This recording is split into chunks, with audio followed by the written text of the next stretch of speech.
دیگر بزرگان دین کے آراز مناتے ہیں اور ان بزرگان دین کی یاد تازہ کرتے ہیں، وہی اہل سنت کا شعار رہا ہے کہ وہ ان عظیم ہستیوں کے دن بھی خصوصیت کے ساتھ مناتے ہیں کہ جن کا تعلق حضور رحمت عالم صلی اللہ علیہ وسلم سے ہے، اور حضرت مولائے کائنات حضرت علی شیر خدا رضی اللہ تعالیٰ عنہ کا ہمارے نبی علیہ الصلوۃ والتسلیم سے ایسا تعلق ہے کہ جہاں نبی نظر آئیں گے وہاں علی نظر آئیں گے، جہاں نبی نظر آئیں گے وہاں علی نظر آئیں گے، اس لیے کہ نبی نے علی کو کبھی اپنے سے جدا ہی نہیں کیا، حتیٰ کہ جب حضور صلی اللہ علیہ وسلم ہجرت کر کے مدینہ منورہ تشریف لے جا رہے تھے، اس وقت بھی آقا دو جہاں نے مولائے کائنات کو اپنے بستر پر لٹایا۔ کافر باہر انتظار کرتے رہے، جب انتظار کرتے کرتے تھک گئے تو پھر سوچا کہ چلو اندر جا کر کے خود دیکھ لیتے ہیں۔ جب اندر آئے تو ان کو بھی یوں لگ رہا تھا جیسے بستر پر نبی لیٹے ہو، لیکن پھر سوچا کہ چلو ایک مرتبہ دیکھ لیں۔ جب دیکھا تو پھر پتا چلا یہ تو علی ہے، یہ تو علی ہے۔ تو حضور علیہ الصلوۃ والتسلیم نے مولائے کائنات کو اپنے سے اتنا قریب رکھا ہے کہ اگر آپ ہر جگہ نبی کو دیکھیں گے تو وہاں علی کو دیکھیں گے، اس لیے کہ جب چار خلفاء کی بات ہو تو اس میں بھی علی نظر آتے ہیں، پنجتن پاک کی بات ہو تو اس میں بھی علی نظر آتے ہیں، عشرہ مبشرہ کی بات ہو تو اس میں بھی علی نظر آتے ہیں۔ بلکہ اگر میں دیگر تمام روایتوں کو ملا کر کے بتا دوں تو جب حشر کا میدان ہوگا، لوگ نفسا نفسی کریں گے، اس وقت بھی اگر لوگوں کو کوئی جنت میں داخل کر رہا ہوگا وہ مولائے کائنات ہے، وہ مولائے کائنات ہے کہ جو لوگوں کو جنت کے اندر داخل کر رہے ہوگے۔ اور یہ اتھارٹی، یہ اجازت انہیں کسی اور نے نہیں دی ہے بلکہ دو جہاں کے مالک و مختار نے عطا فرمائی ہے، دو جہاں کے مالک و مختار نے اجازت دی ہے۔ حضور رحمت عالم صلی اللہ علیہ وسلم حضرت سیدنا ابو بکر صدیق رضی اللہ تعالیٰ عنہ سے فرماتے ہیں کہ ابو بکر،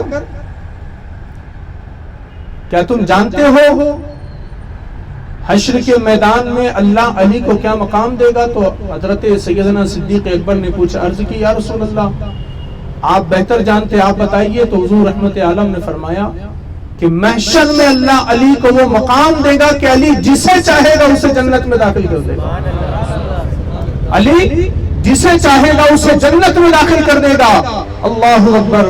تو جب حضور رحمت عالم کے ظاہری وصال کے بعد مولائے کائنات کو دیکھ کر حضرت سیدنا صدیق اکبر مسکرا رہے تھے اور مولائے کائنات نے پوچھا، اے ابو بکر ذرا یہ تو بتاؤ کہ تمہارے مسکرانے کی وجہ کیا ہے؟ تو مولائے کائنات کے سوال پر سیدنا ابو بکر صدیق رضی اللہ تعالیٰ نے کہا تھا، کہا میں تمہیں دیکھ کر اس لیے مسکرا رہا ہوں کہ مجھ سے نبی نے کہا تھا ابو بکر قیامت میں اللہ علی کو وہ مقام دے گا کہ وہ لوگوں کو جنت میں داخل کر رہا ہوگا، وہ جسے چاہے گا جنت میں داخل کر دے گا۔ کہا میں تو تمہاری وہ چیز دیکھ کر کے مسکرا رہا ہوں، تمہارا وہ مقام اور مرتبہ دیکھ کر کے مسکرا رہا ہوں۔ اللہ اکبر۔ جناب صدیق اکبر نے جب یہ کہا کہ میں تو یہ دیکھ کر خوش ہو رہا ہوں کہ قیامت میں تم جسے چاہو گے جنت میں داخل کر دوں گے، اللہ اکبر، وہ مقام اللہ تمہیں عطا کرے گا۔ تو پھر مولائے کائنات نے کہا، ابو بکر تم نے تو آدھی حدیث سنی ہے، پوری حدیث نہیں سنی۔ کہا پوری حدیث کیا ہے؟ تو مولائے کائنات فرماتے ہیں، کہا تم سے رسول خدا نے یہ کہا، لیکن رسول خدا نے مجھ سے یہ کہا، علی جنت میں صرف اسے جانے دینا جس کے دل میں میرے ابو بکر کی محبت ہوگی، جنت میں اسے داخل کرنا جس کے دل میں میرے ابو بکر کی محبت ہوگی۔ اب آپ دیکھیے اللہ نے وہ مقام اور مرتبے کیا عطا فرمائے مولائے کائنات کو، اس لیے کہ مولائے کائنات کسی عام شخص کا نام نہیں ہے، حضرت علی رضی اللہ عنہ کسی عام ذات کا نام نہیں ہے، بلکہ جو کعبے میں پیدا ہوتے ہیں اسے مولائے کائنات کائنات کہتے ہیں، جو مصطفیٰ کے ساتھ رہتے ہیں اسے مولا کائنات کہتے ہیں۔ 8 سال کی عمر میں جس نے مصطفیٰ کا کلمہ پڑھا ہے وہ مولا کائنات ہے، جس نے ہر قدم پر مصطفیٰ کا ساتھ دیا ہے وہ مولا کائنات ہے۔ بلکہ میں آپ کو کیا بتا دوں، ایک شعر میرے ذہن میں اچانک آیا، وہ شعر میں آپ کو سنا دوں، لیکن اس کے لیے آپ کی بیداری ضروری ہے۔ بیدار ہے؟ نعرے تکبیر، اللہ اکبر، نعرے حیدری، یا علی۔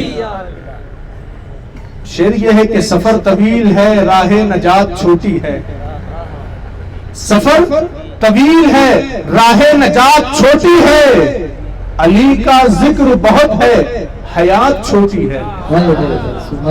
سفر طویل ہے راہ نجات چھوٹی ہے، علی کا ذکر بہت ہے حیات چھوٹی ہے، اور علی کو کیسے میں مولا کائنات کہوں، بڑا ہے نام علی کائنات چھوٹی ہے۔ علی کو کیسے میں مولا کائنات کہوں، بڑا ہے نام علی کائنات چھوٹی ہے۔ تو وہ مولا کائنات کہ جس کی ولادت کعبے میں ہوئی ہے، اللہ اکبر، حضرت فاطمہ بنت اسد کو جب تکلیف محسوس ہوئی تو پھر آپ خانہ کعبہ کا طواف کر رہے تھے، خانہ کعبہ کا چکر لگا رہے تھے، لیکن جب تکلیف محسوس ہوئی اور دیکھا کہ آس پاس کوئی ایسا گھر نہیں ہے جہاں پر جا کر کے اپنی تکلیف کا مداوع کر سکے، لیکن پھر آپ دیکھیے جہاں پر دوسروں کے لیے دروازے بند ہو جاتے ہیں، مولا کائنات کے لیے وہاں خانہ کعبہ کے دروازے کھل جایا کرتے ہیں۔ آپ کی ولادت سے پہلے کعبے کی دیوار شق ہوئی ہے، حضرت فاطمہ بنت اسد رضی اللہ تعالی خانہ کعبہ کے اندر داخل ہوئی، جب اندر داخل ہوئی تو پھر جب باہر نکلی ہے، گئے تھے تو اکیلے گئے تھے، جب باہر آئے ہیں تو ساتھ میں مولا کائنات کو لے کر کے آ رہے ہیں، جب مولا کائنات کو لے کر کے آئے ہیں، اب آپ دیکھیے مکے میں شہرہ ہو گیا، اللہ اکبر، مکے میں شہرہ ہو گیا کہ اندر خانہ کعبہ کے اندر فاطمہ بنت اسد کو اولاد ہوئی ہے۔ اب بہت سارے دنیا میں ایسے بھی لوگ ہیں جو اس روایت پر بھی اعتراض کرتے ہیں کہ یہ خانہ کعبہ میں جو پیدا ہونے کی روایت ہے یہ کہاں سے تم نے لالی ہے، لیکن میں آپ کو بتا دوں، میں یہ مانتا ہوں کہ یہ ضعیف روایت ہے، لیکن اگر کسی کی شان بیان کی جاتی ہے حدیث کی اصطلاح کے اندر، اگر کسی کی شان بیان کی جاتی ہے تو شان بیان کرنے میں ضعیف حدیث استعمال کی جاتی ہے، وہ ضعیف حدیث کو مانا جاتا ہے۔ ہاں، عقیدہ بنانے کے اندر ضعیف حدیث کو نہیں لیا جاتا، لیکن اگر کسی کی شان بیان کرنی ہو تو اگر کوئی حدیث ضعیف ہے تو اس کو شامل کیا جاتا ہے۔ اور ویسے بھی ہمارا جو مسلک ہے وہ مسلک ادب ہے، ہمارا مسلک جو ہے وہ مسلک احترام ہے۔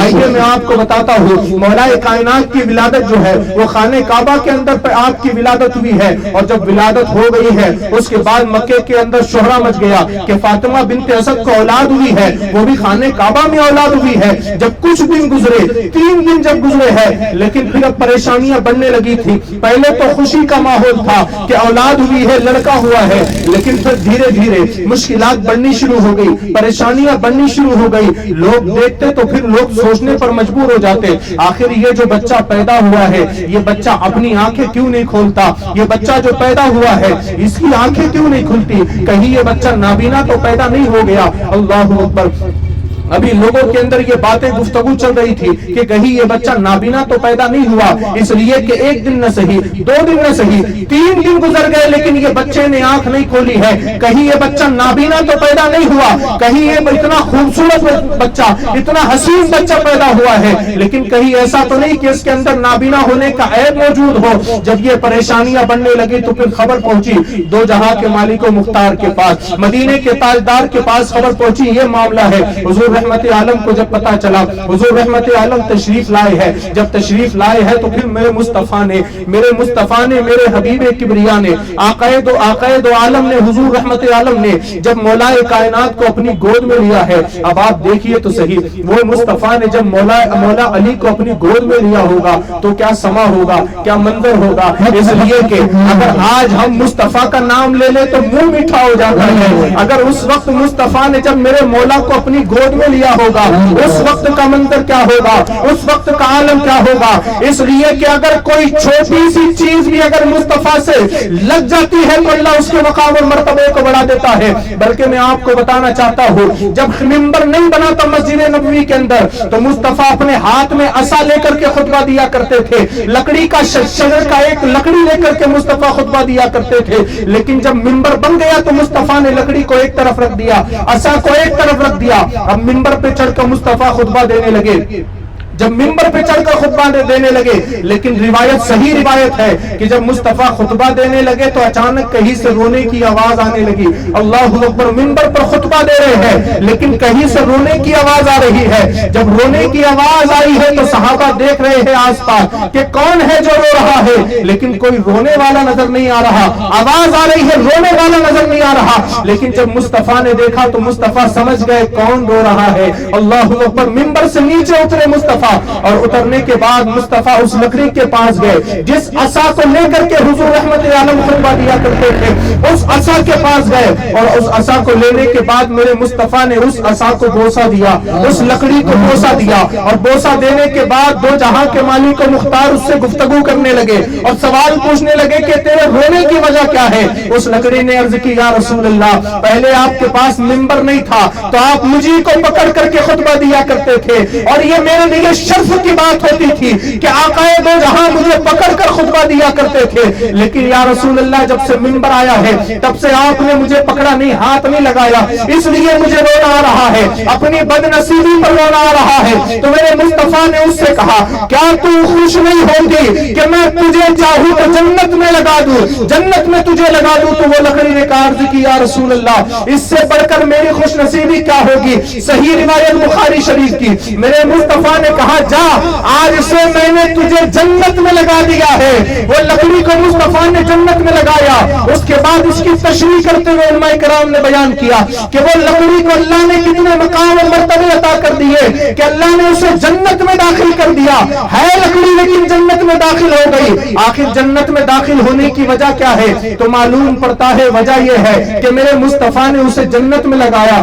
میرے مصطفیٰ اسے لیا کرتے تھے، تھاما کرتے تھے، اس لیے مصطفیٰ نے اسے جنت میں لگا دیا۔ تو آپ سوچئے جو لکڑی اگر مصطفیٰ سے جڑ جائے اللہ اسے جنت میں داخل کر دیتا ہے، تو پھر مولا کائنات حضرت علی شیر خدا کو جب مصطفیٰ نے اپنی گود میں لیا ہوگا وہ کیا حسین منظر ہوگا، کیا خوبصورت منظر ہوگا۔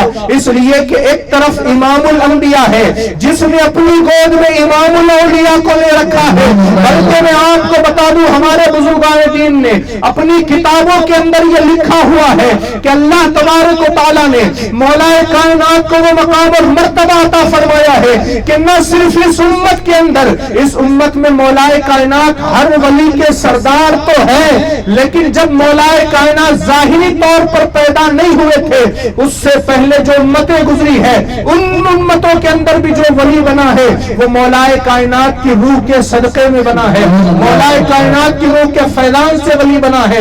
تو آپ سوچئے ہر ولی کو فیضان اگر مولا کائنات سے ملتا ہے، آج وہی مولا کائنات مصطفیٰ کی گود میں ہے، جب مصطفیٰ کی گود میں ہے لوگوں کے اندر باتیں چل رہی ہے، کوئی کہہ رہا ہے کہ محمد یہ آنکھیں نہیں کھولتا، کوئی کہہ رہا ہے کہ یہ بچہ نابینا ہے، ہر کوئی پریشان ہے، لیکن اللہ اکبر جب یہ باتیں چل رہی تھی تو اس وقت میرے مصطفیٰ نے حضرت علی مولا کائنات کی طرف دیکھا، شیر خدا کی طرف دیکھا، داماد پیغمبر کی طرف جب میرے مصطفیٰ نے دیکھا، جب ان کی طرف میرے مصطفیٰ نے آنکھیں ڈالی ہے، نظر ڈالی ہے، تو پھر یہ نظریں تو وہ ہے کہ جسے قرآن ان نظروں کو قرآن مازاغ البصر کہتا ہے، وہ نظریں جب مصطفیٰ نے ڈالی ہے وہ نظر کا حال تو یہ ہے کہ وہ نظر جہاں اٹھ جاتی ہے، اسی لیے تو میرے امام نے کہا جس طرف اٹھ گئی دم پہ دم نہ گیا، اس نگاہ عنایت پہ لاکھوں سلام۔ وہ نگاہ کا عالم یہ ہے کہ جب وہ نگاہ اٹھتی ہے تو خانہ کعبہ مصطفیٰ کو سجدہ کرتا ہوا نظر آتا ہے، وہ نگاہ اٹھتی ہے تو خانہ کعبہ مصطفیٰ کی طرف جھکتا ہوا نظر آتا ہے، وہ نگاہ اٹھتی ہے تو حجر اسود مصطفیٰ کی طرف جھکتا ہوا نظر آتا ہے۔ جب وہ مصطفیٰ کی نگاہوں میں مولا کائنات کو دیکھا اور دیکھا تو پھر مولا کائنات کو دیکھ کر میرے نبی مسکرانے لگے، میرے نبی مسکرانے لگے۔ اے ہے جب میرے مصطفیٰ مسکرائے تو لگتا ہے کائنات کائنات مسکراتی ہے. جب مصطفیٰ مسکرائے تو لگتا ہے خدا کی کائنات مسکراتی ہے. اس لیے کہ مصطفیٰ کا مسکرانا یہ ہے, اگر مصطفیٰ مسکراتے ہیں تو جنت کی حوریں بھی مسکراتی ہے. مصطفیٰ کے چہرے پر تبسم آتا ہے تو خدا خوش ہوتا ہے. مصطفیٰ نے انہی مسکراہٹ کے ساتھ جب مولائے کائنات کی طرف دیکھا, جب مولائے کائنات کی طرف دیکھا تو پھر میں اپنے تصور اور خیال کے اندر آپ کو بتا رہا ہوں, اپنے تخیلات میں بتا رہا ہوں. گویا مصطفیٰ نے یوں کہا ہوگا, علی آنکھیں کھول دے, ابھی تو تجھے خیبر کے قلعے کا دروازہ اٹھاڑنا ہے. مصطفیٰ نے یوں کہا ہوگا, علی آنکھیں کھول دے, ابھی تو تجھے جنگ بدر میں 35 کافروں کو واصل جہنم کرنا ہے.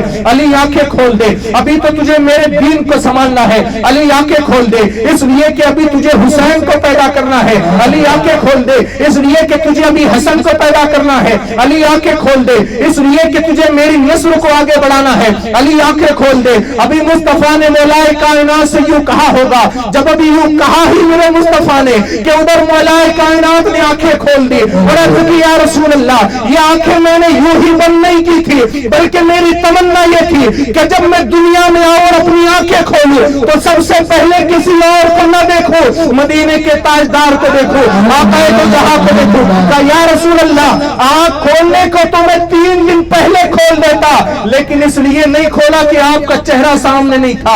اب آپ کا مبارک چہرہ سامنے ہے تو آنکھیں کھولتا ہوں, اس لیے کہ وہ میں آپ کو بتانا چاہتا ہوں. مولائے کائنات نے یوں کہا ہوگا, یا رسول اللہ میری تمنا یہ تھی جب میں آنکھیں کھولوں تو خدا کا قرآن سب سے پہلے پڑھوں. میں نے آپ سے سوال کیا, اللہ اکبر, خدا کا قرآن کیسے پڑھ سکتے ہیں مولائے کائنات آنکھ کھول کر؟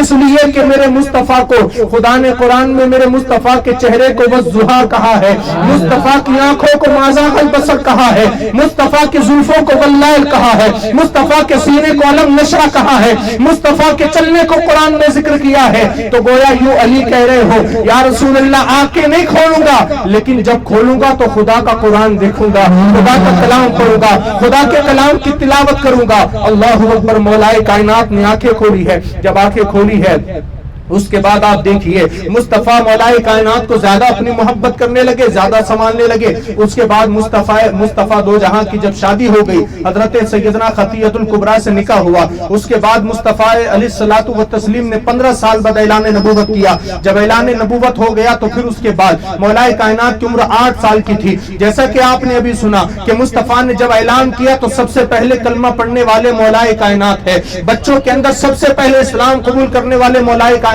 ہے. بلکہ میں آپ کو اس سے پہلے کی بات بتاتا ہوں, جب مصطفیٰ نے اعلان نبوت بھی نہیں کیا تھا اس وقت مصطفیٰ کو نماز پڑھتے ہوئے مولائے کائنات نے دیکھا. اس لیے کہ دنیا میں مصطفیٰ کو نماز پڑھتے کب دیکھا؟ یا تو مسجد حرام میں دیکھا ہوگا یا تو مسجد نبوی میں دیکھا ہوگا, لیکن میرے مولائے کائنات وہ ہے جس نے سب سے پہلے مصطفیٰ کو اپنے گھر میں نماز پڑھتے ہوئے دیکھا ہے. مصطفیٰ نماز پڑھ رہے, مصطفیٰ نماز پڑھ رہے, ان کے پیچھے حضرت خطیۃ الکبریٰ بھی نماز پڑھ رہے. جب وہ نماز ادا ہو گئی تو پھر مولائے کائنات بیٹھ کر کے ٹکٹکی باندھ کر کے دیکھ رہے تھے کہ یہ کر کیا رہے ہیں, یہ کون سا عمل ہے. جب مصطفیٰ نے نماز پڑھ لی اس کے بعد مولائے کائنات نے حضرت علی شیر خدا نے پوچھا, یا رسول اللہ ذرا یہ تو بتائیے کہ آخر یہ آپ کیا کر رہے تھے, یہ کون سا عمل ہے, یہ کون سا کام ہے جو آپ کر رہے تھے؟ تو میرے مصطفیٰ علیہ الصلوۃ والتسلیم نے فرمایا, علی میں اپنے رب کی نماز ادا کر رہا تھا, علی میں نماز پڑھ رہا تھا اپنے رب کی. کہا یہ نماز کیا ہوتی ہے؟ کہا یہ اللہ نے بندوں پر فرض کی ہوئی ہے. کہا یہ فرض کیا ہوتا ہے؟ تمام چیزیں مصطفیٰ سکھانے لگے. جب تمام چیزیں بتانے لگے تو مولائے کائنات نے عرض کی, یا رسول اللہ میں بھی یہ نماز پڑھنا چاہتا ہوں, لیکن پہلے میں اپنے بابا کی اجازت لینا چاہتا ہوں, میں اپنے والد سے اجازت لینا چاہتا ہوں. مولائے کائنات گئے جناب ابو طالب کے پاس اور جا کر کے کہا, کیا آپ مجھے اجازت دیتے ہو کہ میں محمد رسول اللہ کے ساتھ ویسا کروں جیسا وہ کرتے ہیں؟ تو جناب ابو طالب نے کہا, پوری دنیا کے اندر محمد سے بڑھ کر تیرے لیے کوئی خیر خواہ نہیں ہو سکتا, تو جو کرنا چاہتا ہے ان کی تقلید میں کر لے. اس کے بعد مولائے کائنات آئے, کہا یا رسول اللہ میں بھی نماز پڑھنا چاہتا ہوں, میں آپ سے بولنا بتانا چاہتا ہوں, تم نے نماز کب پڑھی ہے؟ پہلے تم کلمہ پڑھ کر مسلمان ہوئے ہو, اس کے بعد تم نے نماز پڑھی ہے. میرے مولائے کائنات وہ ہے جنہوں نے کلمہ بعد میں پڑھا تھا, نماز پہلے پڑھی تھی.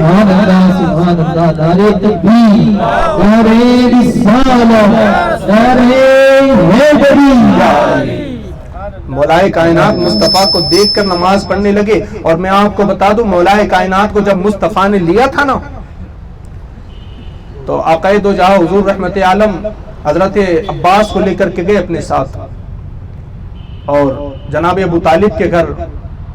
کہا کہ میں سوچ رہا ہوں کہ آپ کے ان بچوں میں سے کسی ایک کو میں اپنے پاس رکھ لیتا ہوں پرورش کرنے کے لیے.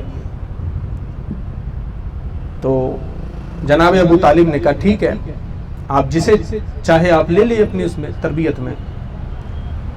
تو حضور رحمت عالم نے اپنے چاچا حضرت عباس کی طرف دیکھا اور دیکھ کر کے کہا چچا ذرا بتاؤ تمہارا کیا خیال ہے میں ان بچوں میں سے کسے لوں؟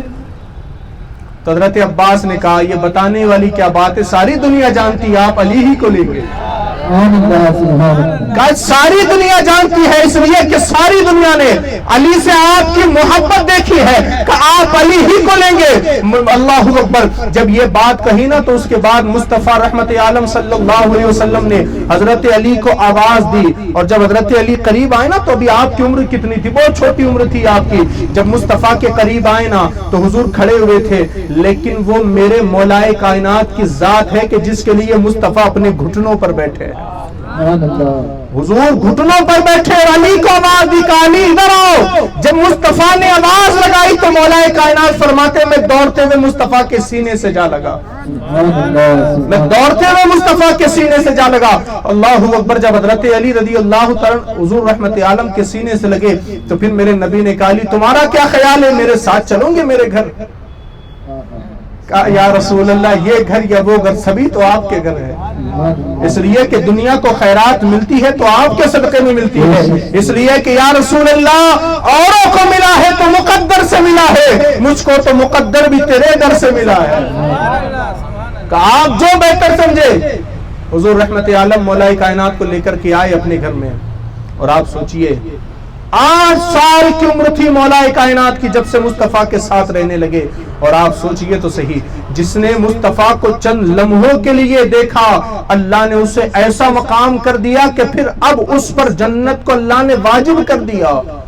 اگر وہ ایمان کی حالت میں دیکھا ایمان کی حالت میں دنیا سے گیا تو اللہ نے اس صحابی پر جنت کو واجب کر دیا.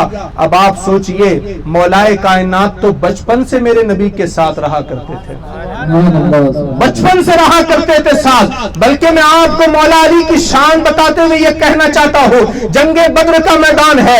مصطفیٰ سے مولائے کائنات نے اجازت مانگی. جب مصطفیٰ سے اجازت مانگی مصطفیٰ نے اجازت دی کہ علی جاؤ جا کر کے میدان کے اندر جنگ کرو. مولا کائنات نے جب اپنی تلوار لہرائی ہے اللہ اکبر وہ ذوالفقار جب میرے مولا نے لہرائی ہوگی کافروں کے اوپر وہ بجلیاں گر رہی ہوگی.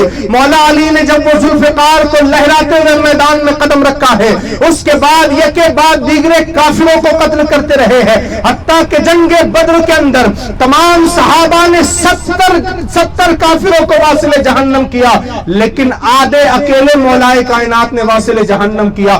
35 کافروں کو مولا کائنات نے واصل جہنم کیا.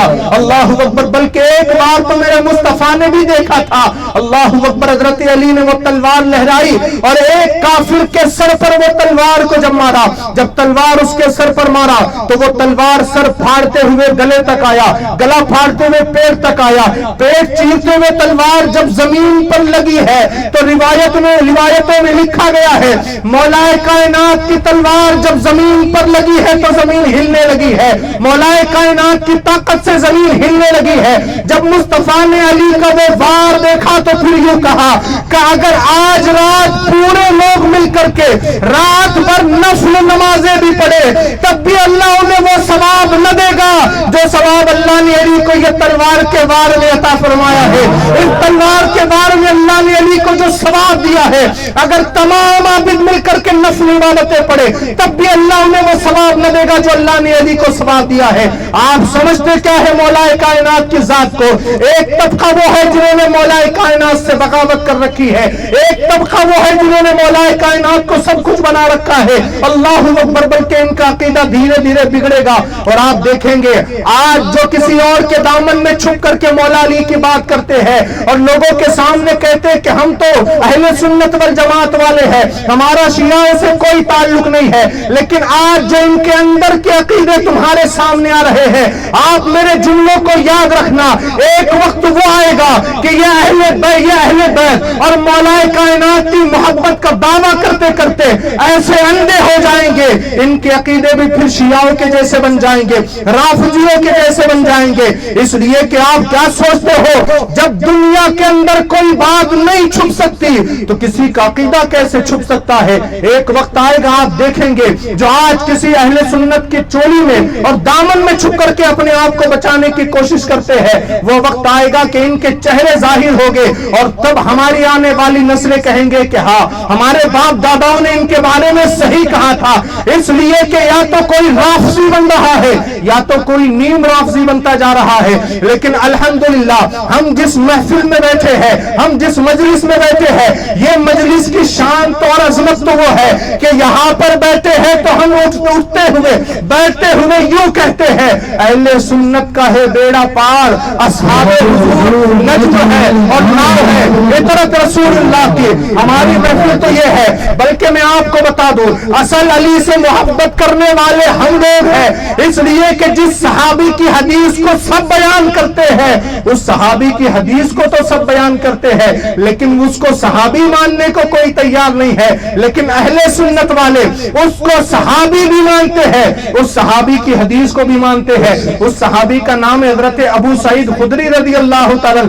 آپ فرمایا کرتے تھے کہ ہم جب کبھی کسی ایسی محفل میں جایا کرتے تھے کہ اس محفل میں جانے کے بعد ہمیں شک ہوتا تھا کہ یہ کون لوگ ہیں, تو اس محفل میں جا کر کے ہم یا علی کا نعرہ لگا لیا کرتے. ایک کوئی اور نہیں کہہ رہا, حضرت ابو سعید خدری کہتے کہ ہم محفلوں میں جاتے اور اگر پہچان نہ ہوتا کہ مومن ہے یا منافق ہے تو علی کے نام کا نعرہ لگا دیتے. جب علی کے نام کا نعرہ لگا دیتے تو جن کے چہرے کھل جاتے سمجھ جاتے مومن ہے, جن کے چہرے مرجا جاتے سمجھ جاتے منافق ہے. لیکن سنیوں میں آج تم سے کہنا چاہتا ہوں, آج تمہیں منافق اور مومن میں فرق کرنے میں بڑی پریشانی ہونے والی ہے.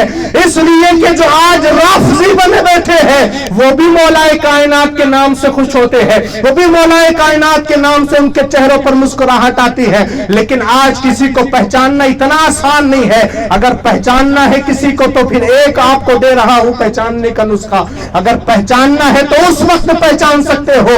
آپ صرف علی کے نام کا نعرہ نہ لگاؤ بلکہ یہ نعرہ لگاؤ ہر صحابی نبی جنتی, تب آپ پہچانیں گے. اس لیے کہ یہ نعرہ سننے کے بعد اگر چہرہ کھل گیا تو سمجھ میں اہل سنت ہے, اگر چہرہ مرجھا جائے تو سمجھ لینا اہل تشیع سے تعلق رکھتا ہے. اس لیے کہ ہمارا تعلق جو ہے وہ ایسا تعلق ہے کہ ہم ہر صحابی کو بھی مانتے ہیں, اہل بیت کو بھی مانتے, بلکہ ہر اہل بیت اور ہر صحابی کی بات کیا, ہم نے تو کبھی ان دونوں کو جدا ہی نہیں کیا, ہم نے تو کبھی ان کو الگ سمجھا ہی نہیں. ہم نے تو یہ سمجھا ہے صحابہ کے سر کا تارا اہل بیت ہے اور اہل بیت کی آنکھ کا تارا صحابہ ہے.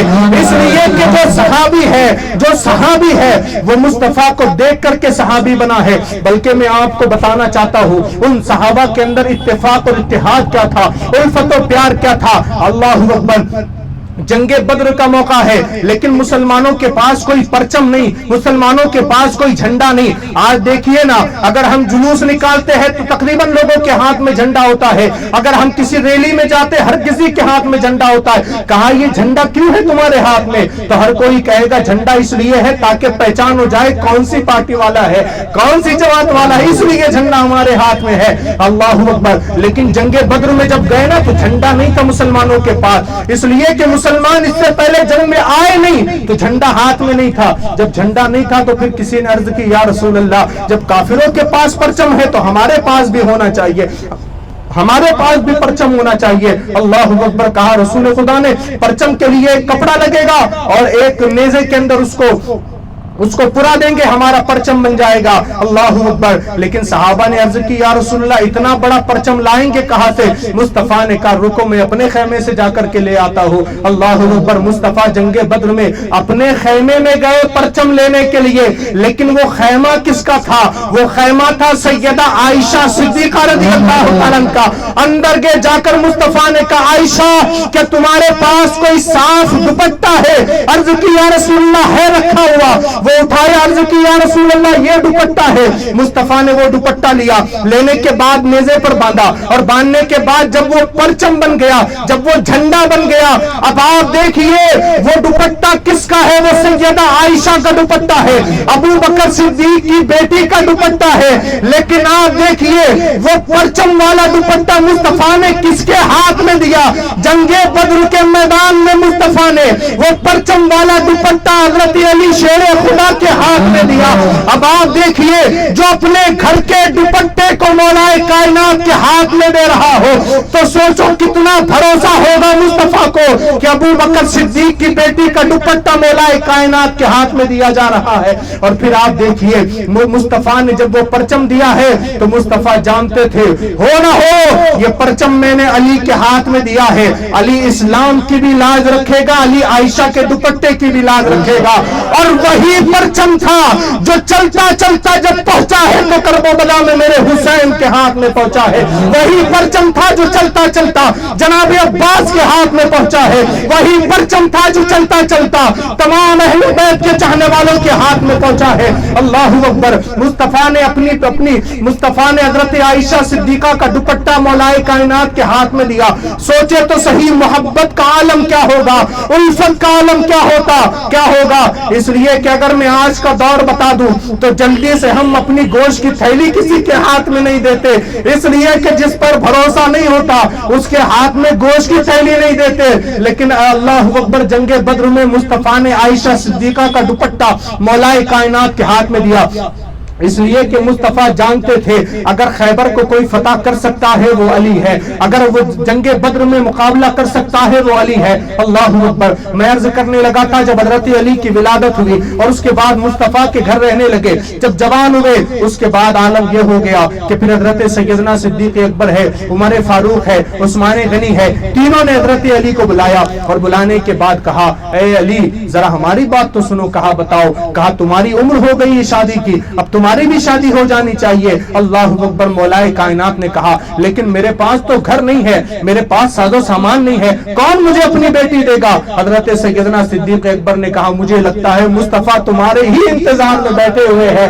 اللہ اکبر، جاؤ تو صحیح۔ اللہ اکبر۔ مولائے کائنات نے کہا میں کیسے جاؤں، وہ تو نبی آخر الزمان ہے اور میرے پاس تو گھر بھی موجود نہیں ہے۔ اللہ اکبر۔ جناب صدیق اکبر نے کہا علی کیا تم نہیں جانتے مصطفیٰ کے دربار میں جو پہنچتا ہے خالی ہاتھ لوٹ کر نہیں آتا؟ کہا تم جاؤ تو صحیح۔ مولائے کائنات پہنچے مصطفیٰ کی وارگاہ میں، کھڑے ہیں مصطفیٰ کی وارگاہ میں، لیکن ہمت نہیں ہو رہی کہ کچھ بول سکے، لب کھول سکے۔ مولائے کائنات کھڑے ہیں لیکن ادھر مصطفیٰ رحمت عالم صلی اللہ علیہ وسلم نے سوال کیا علی بتاؤ تو صحیح کیا مقصد کے ساتھ آئے ہو؟ علی چپ ہے، علی بولنے کا نام نہیں لے رہے، لیکن ادھر سے میرے مصطفیٰ مسکرانے لگے اور کہنے لگے علی تم کیا سمجھتے ہو مجھے پتا نہیں چلے گا؟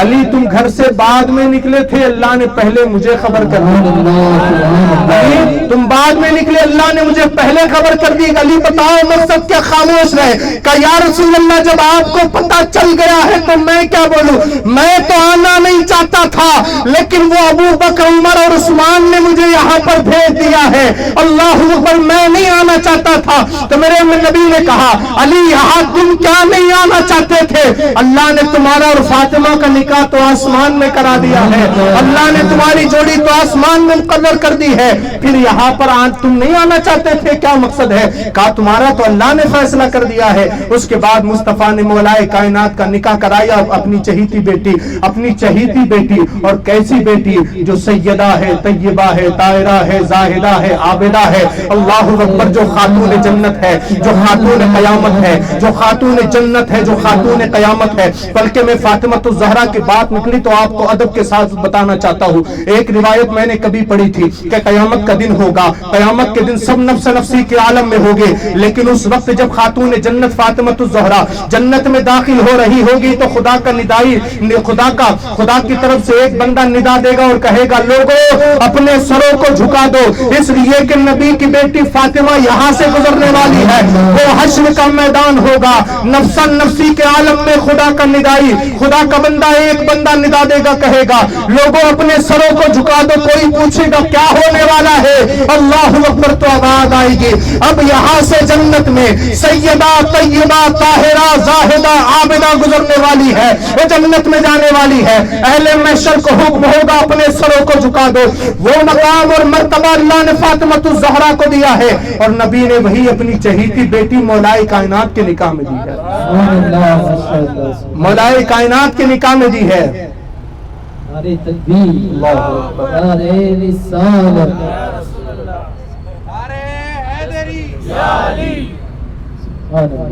وہی چہیتی بیٹی مصطفیٰ نے مولائے کائنات کے نکاح میں دی.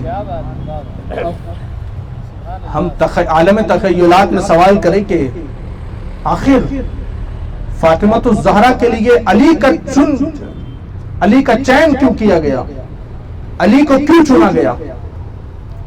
تو بڑا ہی پیارا جملہ آپ کو دیتا ہوں اگر آپ کی توجہ ہے. اگر آپ سوال پوچھے کہ آخر مصطفیٰ نے حضرت علی رضی اللہ تعالیٰ کے ساتھ اپنی بیٹی کا نکاح کیوں کرایا, کوئی تو وجہ ہوگی, تو پھر سوال کا جواب ملتا ہے اس لیے کہ فاطمہ کون ہے؟ نبی کی شہزادی ہے, خاتون جنت ہے, خاتون قیامت ہے. کہاں جب نبی کے گھر کی بیٹی کے رشتے کی باری ہے, تو جب یہ بیٹی نبی کے گھر کی ہے, جب دلہن نبی کے گھر کی ہے, تو دولہا پھر کیسا ہونا چاہیے؟ دلہن نبی کے گھر کی ہے تو دولہا کیسا ہونا چاہیے؟ تو جواب آتا ہے اگر دلہن مصطفیٰ کے گھر کی ہے تو دولہا خدا کے گھر کا ہے. اس لیے کہ اگر فاطمہ الزہرا مصطفیٰ کے گھر میں پلی ہے تو مولائے کائنات خدا کے گھر میں پیدا ہوئے ہیں. جب رشتہ ہوا اور پھر اس کے بعد اللہ تبارک و تعالیٰ نے جب حضرت علی مولائے کائنات کو حسن اور حسین دیے, سبحان اللہ, جنہوں نے مصطفیٰ کا دین بچایا, جنہوں نے مصطفیٰ کے دین کی حفاظت کی ہے, اور پھر نہ صرف اپنی حفاظت کر کے چلے گئے بلکہ ایسی نسل چھوڑ گئے ہیں کہ قیامت تک مصطفیٰ کے دین کی حفاظت ہوتی رہے گی.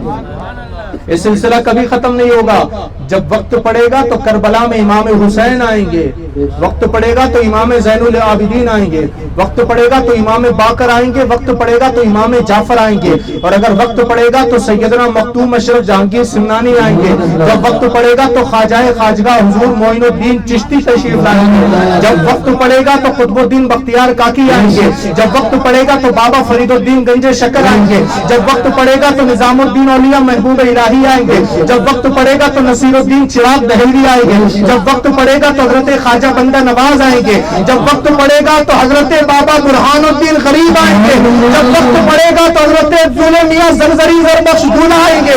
جب اس دین کو کسی کی ضرورت ہوگی تو کبھی کوئی نظام الدین اولیاء کلیمی بن کر آئے گا, کبھی کوئی پیر غیب بن کر آئے گا, تو کبھی کوئی بھکن چولی بن کر آئے گا. یہ خدا کا دین لاوارث نہیں ہے, بلکہ امام حسین نے کربلا میں جاتے جاتے نہ صرف دین کی حفاظت کی ہے بلکہ دین کو وارثدار بھی عطا کرے ہیں, دین کو وارثدار بھی عطا کیے ہیں. اس لیے کہ کسی نے کہا تھا نہ گھبراؤ مسلمانوں, نہ گھبراؤ مسلمانوں, خدا کی شان باقی ہے, ابھی اسلام زندہ ہے, ابھی قرآن باقی ہے. یہ کافر کیا سمجھتے ہیں جو اپنے دل میں ہنستے ہیں, ابھی تو کربلا کا آخری میدان باقی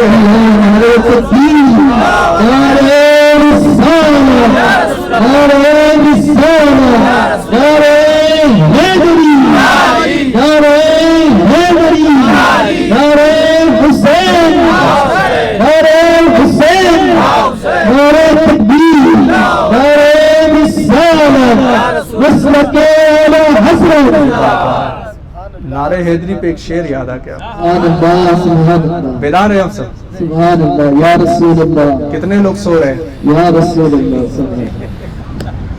علی کی یاد میں تو سبھی کو نیند لگی ہوئی ہے. ذکر علی عبادہ, علی کا ذکر عبادت ہے.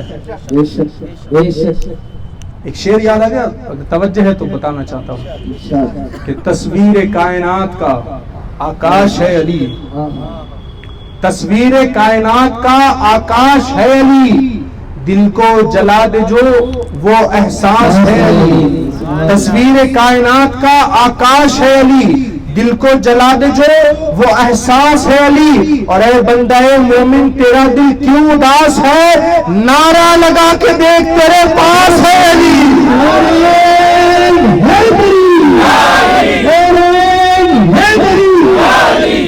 پھر ایک وقت وہ بھی آیا جب میرے مولائے کائنات حضرت علی شیر خدا رضی اللہ تعالیٰ نے خیبر کے قلعے کو فتح کیا۔ کئی دن سے مسلسل کوششیں چل رہی تھی، لیکن اس لیے کہ جب مقدر میں لکھ دیا گیا ہے کہ اس کو علی ہی فتح کر سکتے ہیں تو پھر علی نے ہی فتح کیا۔ اس میدان کے اندر کئی دن سے صحابہ کوشش کر رہے تھے، پھر ایک دن مصطفیٰ نے مولائے کائنات کو بلایا، آنکھوں میں اپنا لعاب لگایا اور اسلام کا پرچم مصطفیٰ نے حضرت علی کے ہاتھ میں دیا۔ اب جب مصطفیٰ نے حضرت علی کے ہاتھ میں دیا پرچم، پھر کہا علی جاؤ جا کر کے اس قلعے کو فتح کر لو۔ جب مولائے کائنات نکلے اس قلعے کو فتح کرنے کے لیے، جب اس قلعے کو فتح کیے تو وہ دروازہ کھلتا نہیں تھا۔ مولائے کائنات خود فرماتے ہیں کہ میں نے پہلے اس دروازے کو کس کے پکڑا، اس کے بعد اس کو ایک مرتبہ ہلایا، اس کو ایک مرتبہ ہلایا، اس کو پھر 2 مرتبہ ہلایا، اس کو تیسری مرتبہ جب ہلایا تو وہ خیبر کے قلعے کا دروازہ اکھڑ گیا۔ وہ خیبر کے قلعے کا دروازہ اکھڑ گیا۔ جب وہ دروازہ اکھڑ گیا تو اس کے بعد لوگ دیکھ کر حیران ہو گئے، کہا مولا علی سے کہ آپ نے یہ کیسے اکھاڑ لیا، آپ نے یہ کیسے اکھاڑ لیا؟ تو مولائے کائنات نے کہا تھا یہ میں نے یوں ہی نہیں اکھاڑ لیا بلکہ مصطفیٰ کے حکم سے اکھاڑا ہے، اس لیے کہ مصطفیٰ نے کہا تھا علی جاؤ جا کر کے قلعے کو فتح کر لو۔ تو اب جب مصطفیٰ کی زبان سے نکل گیا علی فتح کر لو، کہا جب مصطفیٰ کی زبان سے نکل گیا کہ فتح کر لو تو پھر یہ قلعہ کیسے نہیں فتح ہو سکتا تھا؟ اگر میں یہ واقعہ بتاتا پوری طرح اپنے انداز میں تو یقیناً آپ اس پر بھی جھوم جاتے، لیکن میں وقت کی وجہ سے نہیں بتایا، اس سے پہلے میں بتا چکا ہوں یہی پر۔ اور مجھے یاد ہے کہ زیادہ دن مجھے نہیں ہوئے تھے پیر غیب صاحب میں لگے ہوئے، اور یہاں پر پہلا میرا بیان تھا، اور یہاں پر میں نے جب مولائے کائنات کی شان بیان کی تھی تو ایک شعر کہا تھا جو بڑا مشہور بھی ہے اور لوگ اس کو سنتے بھی ہے کافی۔ وہ شعر یہ تھا کہ علی کا ذکر مقدر سوار دیتا ہے۔ حضرت پیر غیب صاحب اور حضرت بکن شاہ ولی کی عطا سے 3 سال سے مولائے کائنات کے جشن میں مجھے بولنے کا موقع مل رہا ہے۔ یہ شعر میرے پہلے سال میں نے بیان کیا تھا کہ علی کا ذکر مقدر سوار دیتا ہے، علی کا بغض تو چہرہ بگاڑ دیتا ہے، اور علی کے ذکر کو ادنا نہ سمجھ اے منکر، علی وہ ہے جو ایک ہاتھ سے خیبر اکھاڑ دیتا ہے، علی وہ ہے جو ایک ہاتھ سے خیبر اکھاڑ دیتا ہے۔ جب مولائے کائنات نے خیبر کے قلعے کو فتح کیا اس کے بعد وقت گزرا، مولائے کائنات امیر المومنین بنے، بادشاہ وقت بنے، خلیفۃ المسلمین بنے، اور کوفہ کی اپنی مسند پر بیٹھے ہوئے تھے۔ ایک شخص آیا پوچھتے پوچھتے کہا میں علی سے ملنا چاہتا ہوں، مسلمانوں کے امیر المومنین سے ملنا چاہتا ہوں۔ کہا کہاں ملیں گے؟ کہا وہ دیکھو وہ جو بیٹھے ہوئے نا وہ مولائے کائنات حضرت علی شیر خدا ہے، مسلمانوں کے امیر المومنین ہے۔ اب اس وقت حضرت علی کی عمر کافی زیادہ ہو چکی تھی، اگر میں اپنے اندازوں میں کہوں اور اگر الفاظ میں وہ ہو تو خدا معاف کرے، مولائے کائنات اس وقت بڑھاپے کی دہلیز پر قدم رکھ چکے تھے، اور آپ بیٹھے ہوئے تھے اور آپ اخروٹ چبا رہے تھے، کھا رہے تھے، آپ اخروٹ کھا رہے تھے۔ وہ شخص پوچھتا پوچھتا آیا، کہاں ہے؟ کہا وہ دیکھو وہ بیٹھے ہوئے۔ جب وہ آیا، وہ آنے کے بعد بیٹھا تو مولائے کائنات اپنے دانت کے اندر اخروٹ رکھ کے کھا رہے تھے، اس کو توڑنے کی کوشش کر رہے تھے۔ وہ آیا تو آ کر کے گھورنے لگا، دیکھنے لگا، گھور کر دیکھنے لگا، اللہ اکبر، وہ دیکھنے لگا، مولائے کائنات بھی اس کو دیکھنے لگے۔ مولائے کائنات نے اپنے منہ سے اخروٹ نکالا اور نکال کر کے پوچھا کہ بتاؤ تم کیا پوچھنا چاہتے ہو، کیا سوال کرنا چاہتے ہو؟ کہا کچھ ہے تمہارے دل میں تو بتا دو، بول دو، بیان کر دو۔ کہا نہیں کوئی بات نہیں ہے۔ کہا اچھا مجھ سے چھپاتے ہو، مجھ سے چھپاتے ہو؟ کہا تم میں بتاتا ہوں تم یہی سوچ رہے ہو نا کہ آخر یہ شخص نے خیبر کے قلعے کا دروازہ کیسے اکھاڑا ہوگا، اس سے تو آج اخروٹ توڑا نہیں جاتا، تم یہی سوچ رہے ہو نا؟ کہا میں یہی سوچ رہا تھا۔ مولا کائنات نے اپنی داڑھی کو جھاڑا، جو اخروٹ کے چھلٹے لگے ہوئے تھے جھاڑا، اور پھر اس کے بعد شیر خدا بن کر کے بیٹھ گئے اور اس سے کہا یہ تو اخروٹ کی بات ہے، اگر آج بھی کوئی خیبر کے جیسا کوئی دروازہ ہوگا تو لا، آج بھی علی اتنی طاقت رکھتا ہے کہ وہ دروازے کو کھاڑ سکے۔ اس شخص نے کہا پھر آخر تم سے اخروٹ کیوں نہیں ٹوٹتا؟ تو مولا کائنات نے کہا تھا اس لیے کہ اخروٹ میں اپنی طاقت سے توڑ رہا ہوں، لیکن خیبر کے قلعے کے دروازے کو میں نے اپنے ایمان کی طاقت سے توڑا تھا۔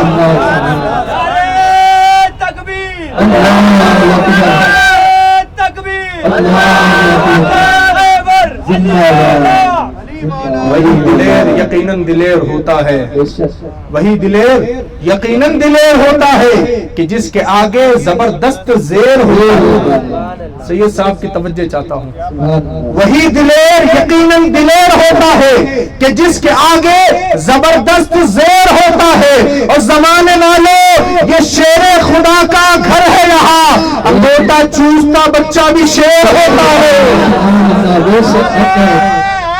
یا علی یا علی یا علی یا علی، سبحان اللہ سبحان اللہ۔ زمانے والوں یہ شیر خدا کا گھر ہے، یہاں انگوٹا چوستا بچہ بھی شیر ہوتا ہے۔ وقت ہمیں اجازت نہیں دیتا، پھر کبھی ملاقات ہوگی، گفتگو ہوگی۔ اللہ کی بارگاہ میں دعا ہے کہ جو کچھ کہا اس میں اگر کوئی غلطی ہو اللہ اپنے فضل سے معاف کرے، اور جو کچھ کہا یہ سب مولا کائنات کی محبت میں اللہ قبول فرما لے۔ ہمارا یہ آنا بیٹھنا محفل سجانا جن لوگوں نے سجایا اللہ سب کو اپنی شان کے مطابق بدلہ عطا فرمائے، کہنے سننے میں جو غلطی ہو اللہ معاف فرمائے۔ السلام علیکم ورحمۃ اللہ وبرکاتہ۔